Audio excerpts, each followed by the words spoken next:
उत्तर प्रदेश के गाजियाबाद में अवैध मदरसों के खिलाफ ताबड़तोड़ कार्रवाई चल रही है। जिन इलाकों में भी अवैध मदरसे मिल रहे हैं, उन्हें प्रशासन फौरन सील कर बुलडोजर वाला नोटिस अब थमा रहा है।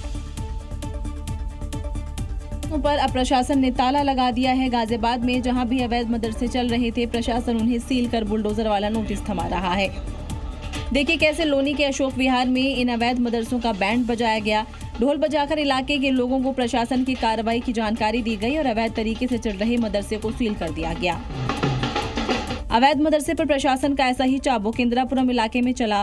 बच्चों को तत्काल सील किया जाता है और आपको निर्देशित किया जाता है कि उपरोक्त संबंध में अपना पक्ष 1 सप्ताह के भीतर अधो हस्ताक्षरी यानी अल्पसंख्यक कल्याण अधिकारी कार्यालय को उपलब्ध कराएं, अन्यथा की स्थिति में विधिक कार्रवाई की जाएगी। और अब अगली खबर उत्तर प्रदेश के हमीरपुर से है, जहां अतिक्रमण हटाने पहुंचा बुलडोजर खुद ही हादसे का शिकार हो गया। इसी के बाद टीम को हथौड़े की मदद से इस अतिक्रमण को हटाना पड़ा।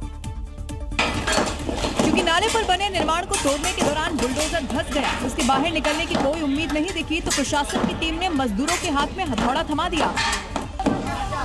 इसी के बाद अवैध निर्माण पर धनाधन हथौड़ा चलने लगा। अब देखिए कैसे हथौड़े की मदद से मजदूर अवैध निर्माण को तोड़ रहे हैं। कुछ ही घंटों में ही चारों ओर मलबा दिखने लगा, यानी कि जो काम बुलडोजर को करना था वो काम हथौड़ा कर रहा है और अवैध निर्माण तो बुलडोजर की तरह तोड़ ही रहा है। यहाँ लोगों ने नाले की जमीन पर कब्जा कर घर बना लिया था। नोटिस के बाद भी लोग हट नहीं रहे थे। खुद से हट जाने की मियाद जब खत्म हुई तो प्रशासन की टीम बुलडोजर लेकर पहुंच गई, लेकिन बुलडोजर फंस गया और इसके बाद भी प्रशासन ने मजदूरों का इंतजाम किया और अवैध निर्माण को ढहा दिया। और दिल्ली के मालवीय नगर अग्निकांड के बाद रेखा सरकार अब पूरी तरह से एक्शन मोड में दिखाई दे रही है। एक तरफ बिल्डिंग की जांच की जा रही है तो दूसरी तरफ रेखा सरकार का सेफ्टी वाला हथौड़ा भी चल रहा है और उस सेफ्टी वाले हथौड़े की तस्वीरें भी सामने आ चुकी हैं, जो लगातार दिल्ली के अलग अलग इलाकों में अवैध निर्माण और खतरनाक इमारतों पर चोट कर रहा है। खानपुर इलाके में मौजूद ये 5 मंजिला इमारत लोगों की सुरक्षा के लिए खतरनाक थी।